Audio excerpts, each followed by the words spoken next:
The hook, dying on a barren world. The ground was dry and cracked like broken glass. The wind blew dust into the air, turning the sky a dull shade of red. There was no green, no shade, and no sound.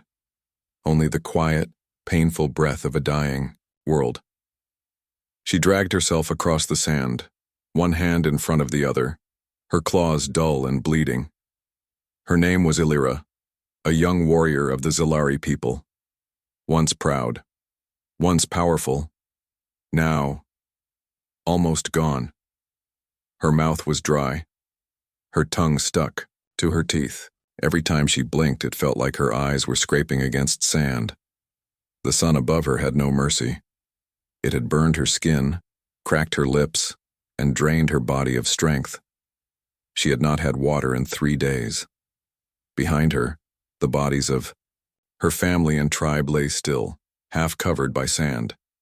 There was no time to bury them, no energy to cry. Only survival remained. And even that was slipping away. Illyra did not know why she kept crawling. She had no direction, no map, no hope. But something deep inside her told her to move. Maybe it was instinct, maybe it was fear, or maybe a very small part of her still wanted to live. The galaxy had turned its back on her people. When war came, the Zilari chose the wrong side. They thought they were fighting for honor. But when the war ended, their allies were gone, and their enemies, many of them human, punished them without mercy. They were cut off from trade, ships were banned from landing, even aid workers were stopped at the borders. The Zilari planet, once full of cities and forests, began to dry and die. Without water, everything ended. Crops withered, rivers became dust. And slowly the people followed. Illyra could no longer feel her legs. Her muscles burned with every tiny movement. Her vision blurred. She saw shapes in the distance, some real, some not. A tower of silver, a garden, her sister's smile. All lies made by a dying brain. Then, suddenly a shadow moved in front of her. At first she thought it was death. It wasn't. The figure stood tall, blocking the sun. It wore dark clothing, a pack on its back and some kind of helmet. It knelt beside her. She tried to pull away. Was it a scavenger? A slaver? Her people had told stories about what humans did to prisoners. She prepared herself for pain. But the figure didn't strike her. It didn't speak. Instead, it reached into its pack and pulled out a metal bottle. Slowly, carefully, it opened the cap. Then it held it out to her. Water. Real water. Illyra stared at it, unsure. Was this a trick? Was it poisoned? Was this how humans hunted, by giving false hope first? But she was too weak to resist. Her shaking hands reached out. The figure moved closer and helped lift her head. The bottle touched her lips. Cool liquid poured into her mouth. It tasted clean, sharp, beautiful. She drank deeply, then coughed, choking on her own desperation. The figure waited. When she looked up again, her eyes clearer, she saw the face behind the helmet. A human.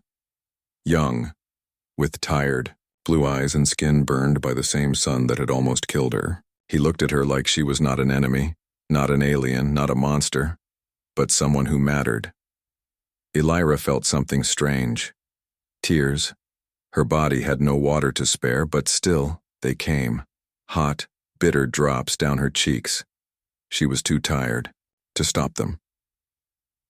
The human said nothing. He gave her a piece of dried food and pulled out a thin blanket from his pack. He pointed to a small cave nearby, half covered by stone. Then slowly, he stood up. He did not drag her. He did not order her. He simply waited. Illyra did not trust him. She had no reason to, but she also had no other choice.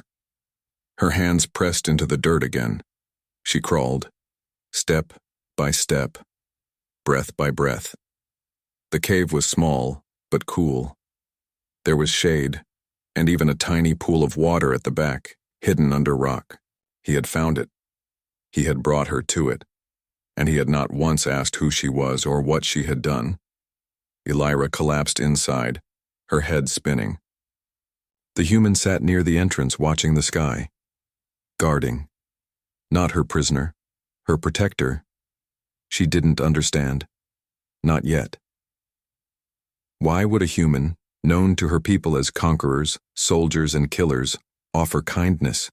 What did he want, or was it possible he didn't want anything at all? The fall of the Zalari long before the dust storms and silence, there was music. It flowed through the spires of Valshar, the capital city of the Zalari homeworld, echoing down crystal towers and across floating bridges. At night, the sky shimmered with blue moons, and children danced on rooftops under the light of drifting lanterns. Elira had danced there once with her sister, their silver robes catching the wind like wings. Her father had watched from a balcony, proud and smiling, his armor polished from a ceremony held just that morning. They had all believed the same lie, that their world was untouchable, eternal, protected by honor and alliances. But stars have no loyalty, and neither does war. When the Orion conflict began, the galaxy fractured along lines drawn in fear. Alliances were not chosen by values, but by necessity.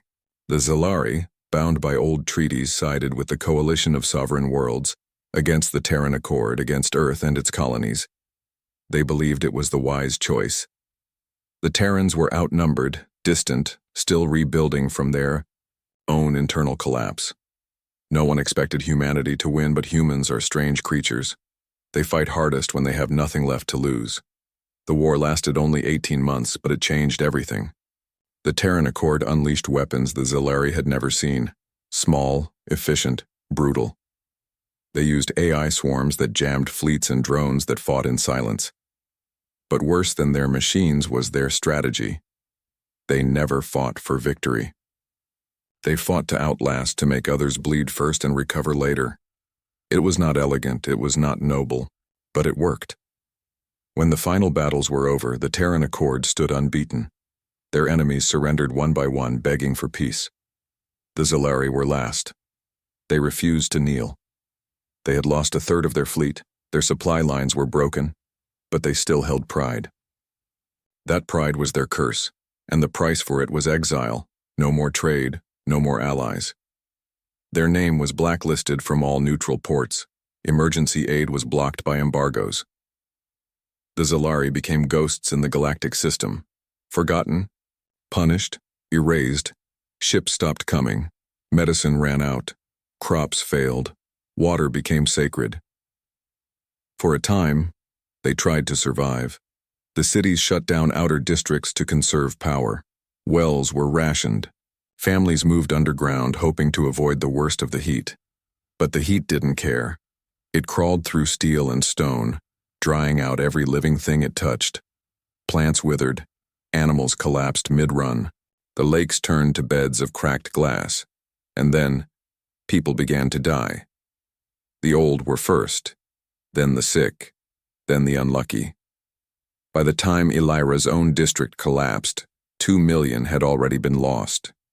Her tribe, once called House Nerith, held on longer than most. Her father led with patience. Her mother organized rations and helped deliver water on foot. They believed they could outlast the sanctions. They believed the galaxy would wake up, that someone, anyone, would come to help. No one came. Some Zalari tried to flee the planet in hidden ships. Most were shot down. Others vanished into the empty stars, never to be heard from again.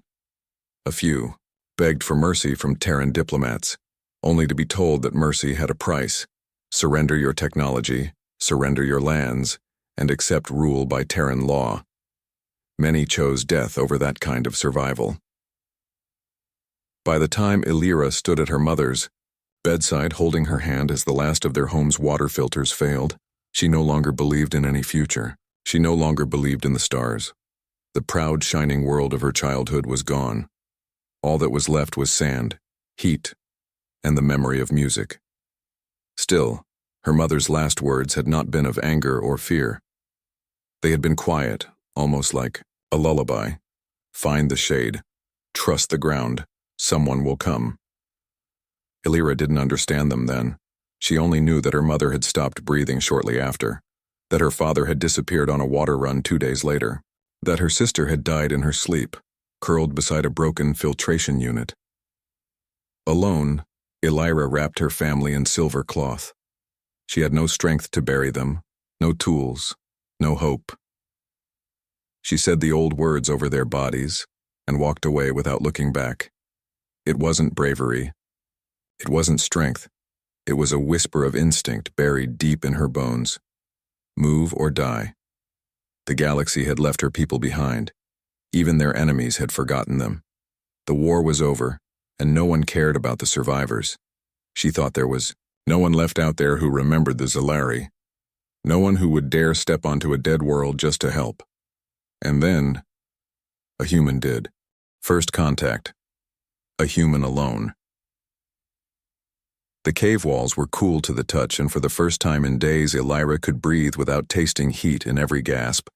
Her body ached with the weight of half-death, but the water, the real, clean water, still sat in her belly, anchoring her to life. Her claws twitched weakly and her head rested on smooth stone. She was alive. Somehow she was alive, and he was still there. The human. He sat just outside the cave's mouth, one knee drawn up, the other resting on a stone. His eyes scanned the horizon, sharp but calm. He didn't speak. Not once since she had taken the water. He hadn't asked her name. He hadn't given his. And yet, he had shared something more valuable than words. He had shared silence, peaceful silence. It puzzled her. All her life, humans had been a shape drawn in stories. Cruel, cunning, always smiling when they hurt you. In the war, their soldiers had moved like machines, never hesitating, never apologizing. Her people had learned to fear their quiet efficiency, their brutal logic. But this one was different.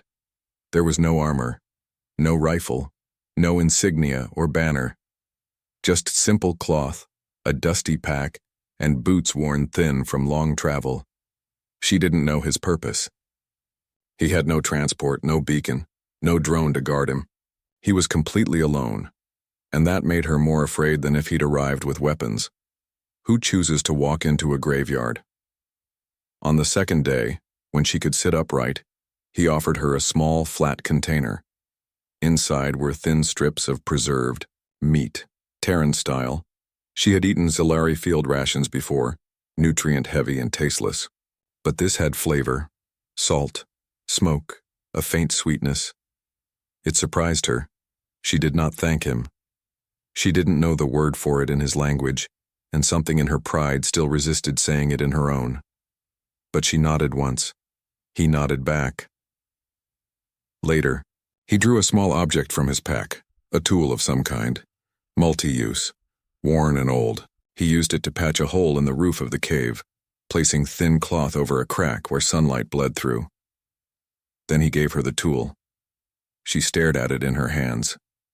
The weight of it. The smooth grip molded by his own fingers over years. It wasn't a gift. It was trust. And that terrified her more than anything. Trust was dangerous. Trust could get you killed. The last time she had trusted someone outside her tribe, it had ended with burning homes and a signal jammer dropped into their water tanks. And yet, here she was, holding a human's tool in her palm like it was a piece of his history.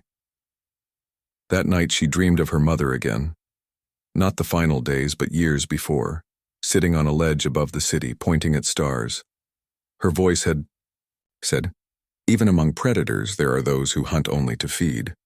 You must learn to see the difference." She had forgotten that until now. By the third day, she had regained the strength to walk, though her legs still trembled. The human helped her to her feet, steadying her with one hand. She expected him to guide her, to take the lead. Instead, he stepped aside. Let her choose the direction. It was a small thing. But in that moment, it felt like the most powerful gesture in the universe. As they walked, the land stretched out before them like a graveyard of bones. Towers had crumbled into dust. Roads had cracked open with heat. Machines lay rusted and broken, abandoned mid-task. And yet the human never flinched. He moved with a quiet purpose, not rushed, not afraid, as if he belonged in the silence. At night, he lit no fire. He used small glowstones instead. Old tech, maybe Zalarian design, maybe scavenged. They ate quietly. She caught him looking at the stars sometimes, eyes distant, haunted. There were scars on his hands. She hadn't noticed them at first. But now, in the pale light, she saw them clearly. Long, faded lines. Burns. A slice across the thumb, healed but deep. These were not wounds from battle, not the quick, clean damage of a soldier. These were the marks of someone who had repaired, carried, endured. A builder, a healer maybe, or someone who had once been one. She wanted to ask who he was, but the words caught in her throat. Her people's language would be alien to him, and she hadn't spoken Terran Common since the war. Still, the question burned in her mind. Why are you here? Why help me? But he said nothing. Just gave her the last piece of food and sat back against the cave wall, staring out toward the horizon. She watched him breathe, slow, steady, not a warrior, not a conqueror, just human. The slow bond, kindness in silence time changed shape in the wastelands. There were no clocks, no broadcasts, no city bells to mark the hours. Only the movement of the twin suns, the length of shadows, and the rhythm of breath. For Elira, each day had once been a countdown, a slow fading of her people's future. But now, in the silence of the wild, it became something else, not a march toward death, but a walk alongside it, and he walked with her. The human never spoke. He had no translator, no implants, nothing but an old cloth journal tucked into his bag, pages full of symbols she couldn't read. He didn't try to teach her his language, he didn't try to learn hers. Instead, they spoke in motion, in gesture, in careful silence. She was not used to that. Among the Zalari, silence had been rare. Her people had sung while working, debated over meals, and told stories around the communal fires. Even in mourning, they filled the air with music and memory. This new quiet was unsettling at first, but she began to notice how full it was, with meaning, with presence, with patience. The first time she stumbled, he caught her. Not roughly, not in alarm. Just a steady hand beneath her arm, fingers firm, but respectful. She met his eyes, half expecting, mockery, but there was none. Only a silent question. Can you keep going? She nodded. He let go. There was no judgment, no pity. Just a quiet recognition of struggle and the space to endure it. They traveled by night when possible, avoiding the worst of the heat. The human carried most of the supplies, even when she began to recover her strength. At first, she hated that. Hated. Feeling weak, like a burden. But then one night she caught him limping slightly, favoring his right leg. She realized he'd been hurting for days but had hidden it. For her. The next day she took the pack without asking. He looked at her, surprised, but didn't stop her. The pack was heavy, her shoulders ached. But she said nothing. It was a beginning. Days passed like wind. Quiet, constant, carrying the weight of the past behind them. She began to notice the way he moved, always scanning the horizon, marking patterns in the terrain. He wasn't wandering. He was navigating with purpose. And yet, he always let her take the first step, always adjusted his pace to match hers. Once they found an abandoned weather station, half buried in sand. Inside, there were old power cells, a cracked solar panel, and a still functioning water condenser barely. The human spent hours fixing it while Elira watched. He used the same tool he'd given her earlier. She understood now. It wasn't a gift. It was an invitation. So she joined him. They worked side by side, communicating with small nods and touches, passing tools, holding panels steady. And when water finally dripped from the tube into a rusted metal bowl, they both smiled. A small victory, but real. That night, under a sky filled with stars she no longer trusted, Illyra listened to the quiet hum of the condenser. The human sat nearby, staring at a piece of metal he wore around his neck. A tag, perhaps. An ID from a time before exile. He held it like it was a wound he couldn't close. She didn't ask about it. But she sat closer, and he didn't move away. There was no sudden change between them. No moment of understanding that shifted everything. Instead, it happened like breath. Slowly, naturally. They began to share more. Food, tools, direction.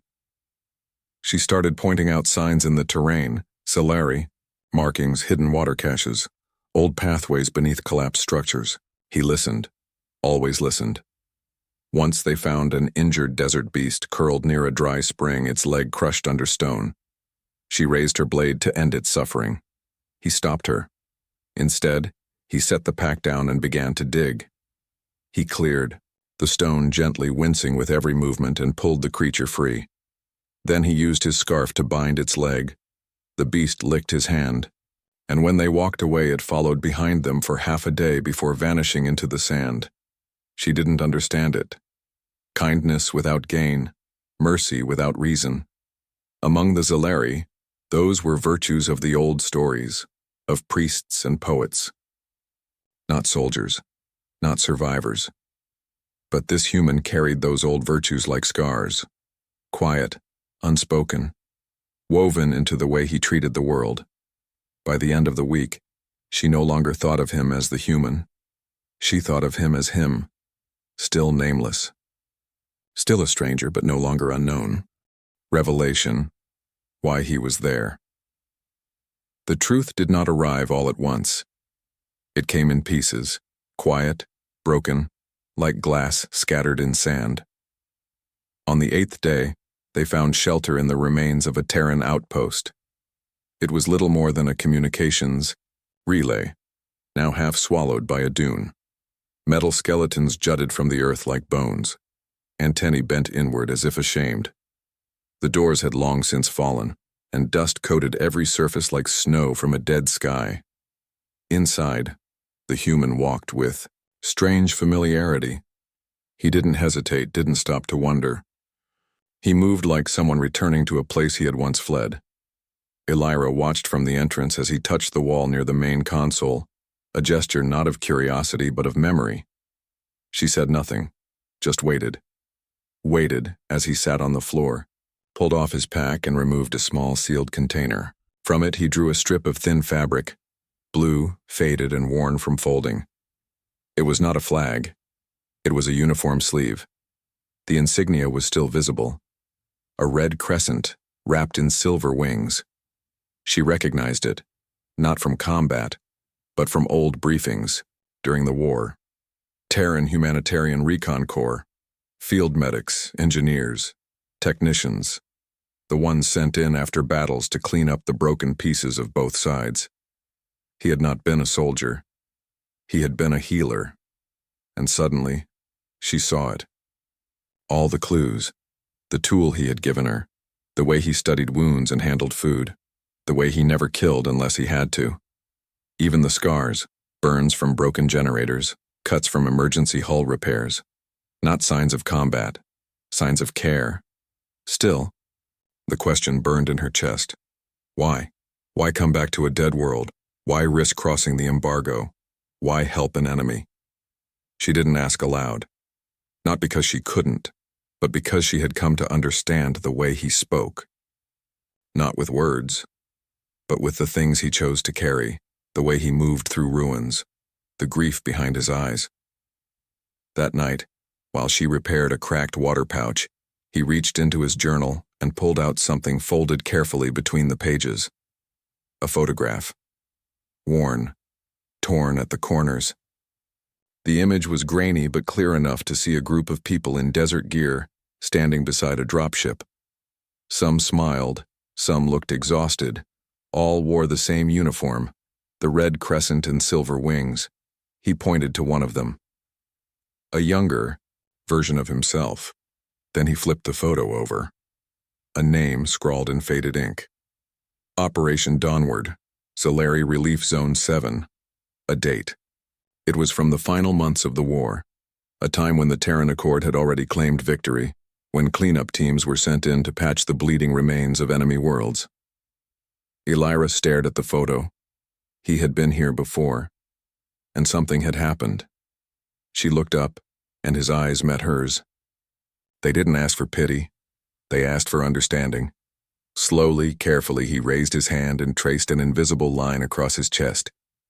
Then, from his bag, he pulled a metal disc, dog tags, she realized, and placed it beside the fire. One side bore his name, the other a list of charges. Unauthorized aid to enemy civilians.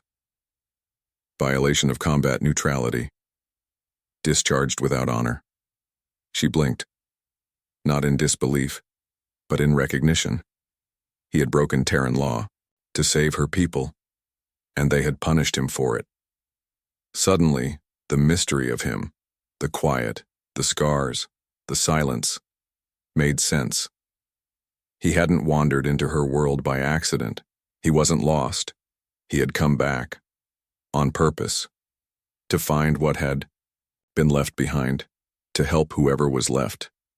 Not because he was a hero, but because guilt had carved a home inside him, because he had seen suffering and refused to pretend it belonged to someone else. She picked up the metal tag, turned it in her fingers, and placed it gently back in his hand. Then for the first time she said his name. He didn't react at first, just blinked, then smiled, not wide, not theatrical, just a small curve of the lips. Grateful, human. In that moment, Elira understood something she had never been taught in war. Human strength did not lie only in weapons, numbers, or tactics. It lay in something far more dangerous. Conviction, the kind that made a man give up his rank for strangers, the kind that brought him across stars to a dying world, the kind that looked into the face of an enemy and saw only a life worth saving. New mission. Reaching the hidden refuge, they were no longer wandering. The path had changed, subtly at first, then with clarity. He began to check the sun's position more often. He watched the shape of hills, the lines of dried riverbeds, the patterns the wind carved into the sand. Elira saw it in his gait, sharper, more precise. Not a survivor's stumble through a grave world, but the focused stride of someone following a map written in memory. She did not ask where they were going. She didn't have to. There was purpose in every step now, and she followed because something inside her had begun to echo that same purpose even if she didn't fully understand it yet. They passed ruins, some alien, some unmistakably Terran. A collapsed way station with twisted solar panels, a shuttle chassis half buried in dust, even a Solari statue melted into slag from a forgotten orbital blast. Ghosts lingered in every shadow, not the dead themselves but what they left behind. Cracked goggles, bits of armor, journals filled with half-written entries, names never finished. Once, she found a child's necklace tangled in the wreckage of a market gate. She didn't speak for the rest of the day, neither did he. But at night, when the stars rose like needles through black silk, he began to point upward. One hand tracing constellations, a gesture of navigation. She watched his eyes scan the dark. Then he drew a shape in the air, a triangle, sharp and deliberate, and tapped the center of it. A location, not just a destination, a refuge. She had heard whispers before, half-mad rumors spoken in the dying breaths of exiles and deserters. A hidden enclave buried in the ruins of the southern drylands, unreachable by air, invisible to orbital scans. A place where outcasts from both sides had disappeared together, Terran defectors, Solari healers, those who had refused to keep fighting long after the war was done. A myth. Until now. They moved faster after that, not recklessly, but with urgency. Supplies were running low. The little water they'd gathered from the outpost condenser was nearly gone, and the terrain grew harsher. Jagged ridges of black stone, razor-edged cliffs, valleys with sulfur dust that choked the lungs and stung the skin. Yet the human pressed on, and she matched him. Some nights they found shelter in the ruins. Some nights they didn't. She learned how to catch moisture from thermal vents, how to recognize false oases from real ones by the shape of local fungi. He taught her how to insulate a wound with nothing but fabric and a bit of clay. They didn't speak, but they spoke in action, in survival. They were not the same, she and him, but they were moving in the same direction. And then came the sound, distant, mechanical. A low hum, like thunder trapped beneath the sand. Elira froze, her ears tilted upward, instinct pulling her flat against a dune. The human dropped beside her without a word. They both listened. The hum grew louder. Patrol drone, not Zilleri. The war had stripped them of such things. This was Terran-made, its sound profile unmistakable. Old war tech, still active, programmed to detect unauthorized movement across quarantine zones. The sanctions didn't care that the war was over. The machines never received new orders. They were loyal only to silence. If it saw them, it would kill them both. Elira's hand moved to her blade, but the human stopped her. He pointed toward a rock formation, narrow slits between stone, barely wide enough to fit a body. A natural crevice. They moved as one, crawling through dust and stone, holding their breath as the drone passed overhead. It paused, then moved on. They waited another hour before emerging. Neither spoke, but something passed between them as they looked at each other in the moonlight. The shared breath of the hunted, the fierce calm of those who had almost died together. It was not relief. It was something older, deeper. Recognition. The next day they reached a ridge, and below it, lights. Faint, almost invisible to the casual eye. Not the bright white of cities or the flicker of distant fires, but soft pulses, steady and deliberate. Hidden. Alive. The human stood motionless for a long time, staring down at them. His shoulders trembled, just once. Elira didn't ask if it was from exhaustion or hope. He turned to her, and for the first time since they met, he spoke. Only 2 words. But she understood them, even across species, across war, across language. We're here. Payoff. A future rewritten. The lights flickered like stars too tired to shine. They pulsed beneath the earth's skin, hidden under rock and ash, scattered across the valley floor like secrets buried by time. Not bright, not bold, but steady. Alive. Elira stared down at them with a cautious heart.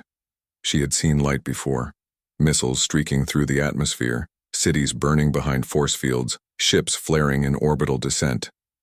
But this light was different. It didn't threaten. It waited. The human, her human, she now thought, though she'd never speak the words aloud, remained still beside her. Dust clung to his skin. His pack hung lopsided from one shoulder. He looked like a ghost that had carried its body too far, too long. And yet, he stood. Hope had not made him stronger. It had simply refused to let him fall. Together, they descended. The path was no longer difficult, though their legs shook with exhaustion. Stone gave way to loose sand, then smoother terrain, flattened by passage, carefully tended. Camouflage netting overhead broke up shadows into strange patterns. They followed. The trail deeper, past old warning signs, faded Terran glyphs scrawled in red, and markings that belonged to no one faction. Warnings, perhaps.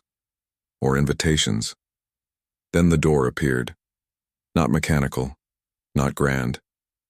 Just a slab of stone, hinged to open with a whisper. Warm light spilled out, and beyond it, faces. She froze. So did he. There were humans there. At least 3. One wore a medical band across her sleeve. Another carried a scanner. But none had weapons in hand. No one shouted. No one raised shields. Instead, they stared, not with suspicion, but with something stranger, recognition. Then, one of them smiled. Not wide, not victorious, but with relief so deep it made Elira's heart ache. A woman stepped forward. Her voice broke the silence. "Micah," she whispered. The human. Micah, now no longer nameless, nodded. He didn't smile, not fully. But something inside him eased. His shoulders dropped slightly, his hands uncurled. For the first time since she had met him, Elira saw him exhale without tension. They had made it.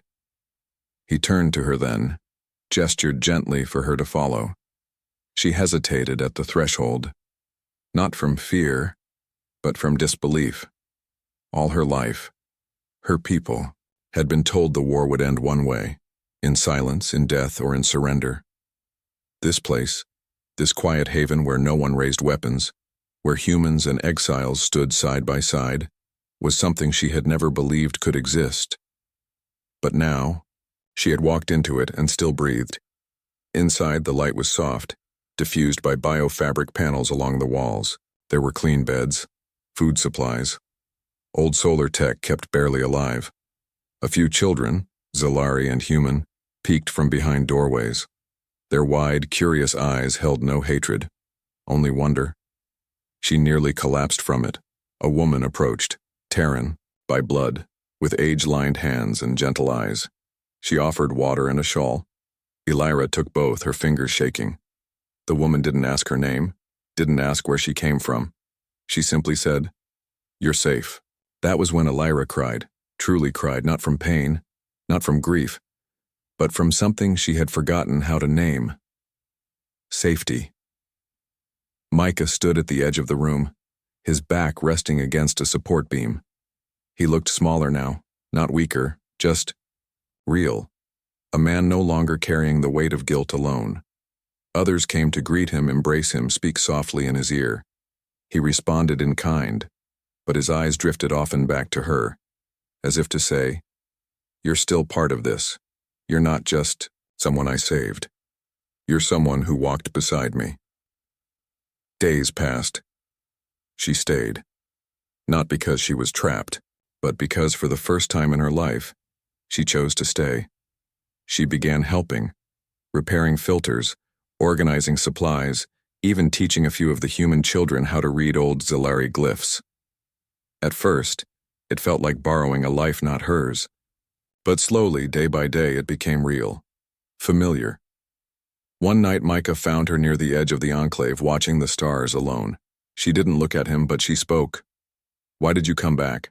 she asked softly. He sat beside her. Took a long time to answer.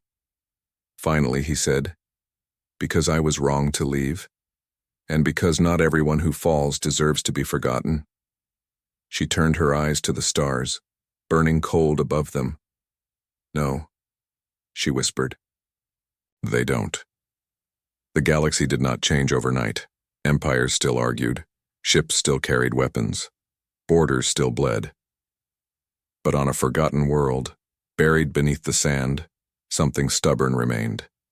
A quiet place, a refuge, a living promise that even in the aftermath of war, humanity at its best could still choose kindness, could still be the hand that reached across difference, across silence, across suffering, and lifted someone up, not because it was ordered, not because it would be rewarded, but because it was right, and that was the most dangerous and beautiful thing of all.